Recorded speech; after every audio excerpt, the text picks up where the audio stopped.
Donald Trump का aircraft carrier घिरने जा रहा है। चक्रव्यूह महाभारत से भी खतरनाक है।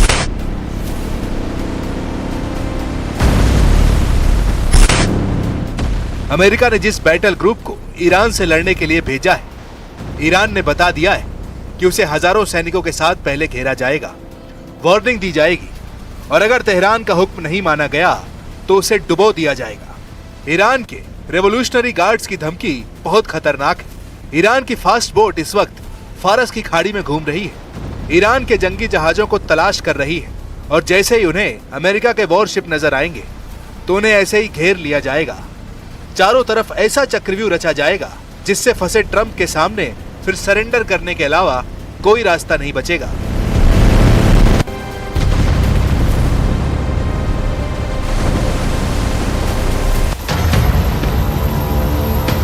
जंगी जहाजों से घेरने वाली ट्रंप की धमकियों को हल्के में नहीं ले रहा ईरान। अगर ट्रंप माइंड गेम खेल रहे हैं तो ईरान ने भी दावा किया है पलटवार ऐसा होगा कि ट्रंप का दिमाग महसूस करेगा समुंदर वाला जलजला। डोनाल्ड ट्रंप के करियर बैटल ग्रुप को रोकने के लिए ईरान के पास क्या विकल्प है, बहुत गौर से समझिएगा।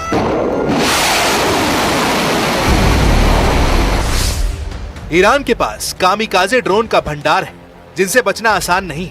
ईरान के पास एंटी शिप क्रूज के अंडरग्राउंड अड्डे हैं जिनसे अमेरिका अनजान है। ईरान के पास फास्ट बोट है जो ऐसी मिसाइलों से लैस है जिनसे अमेरिका की जंगी फ्लीट को खत्म किया जा सकता है।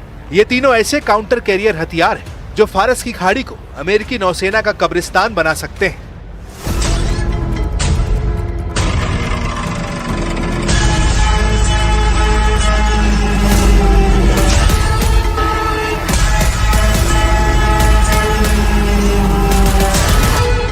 ईरान को अपनी ताकत पता है और उसने अमेरिका को भी बताया कि वो उसके मिसाइल या ड्रोन हमलों को लेकर कितना लाचार साबित हो सकता है। युद्ध हुआ तो ईरान के टारगेट पर सिर्फ अमेरिकी नौसेना ही नहीं बल्कि खाड़ी के आसपास अमेरिका का हर अड्डा होगा और इजराइल को भी ईरान नहीं बख्शेगा।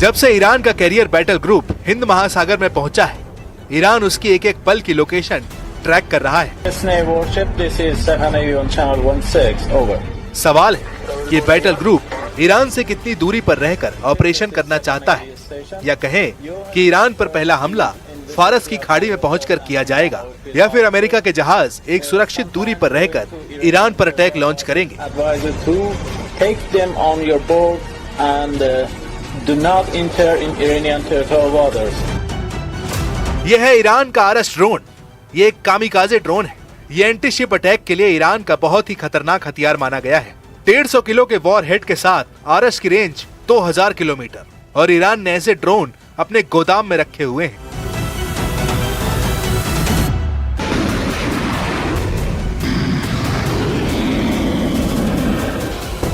ईरान के ड्रोन कैसे लॉन्च होते हैं और कैसे अपने टारगेट को ट्रैक करके खत्म करते हैं, इसका वीडियो देख लीजिए। इसमें वर्टिकल टेक ऑफ करने के बाद आरएस ड्रोन का हमला देखिए। 150 किलो वॉर हेड के साथ इसका धमाका किसी भी टारगेट को तबाह कर सकता है।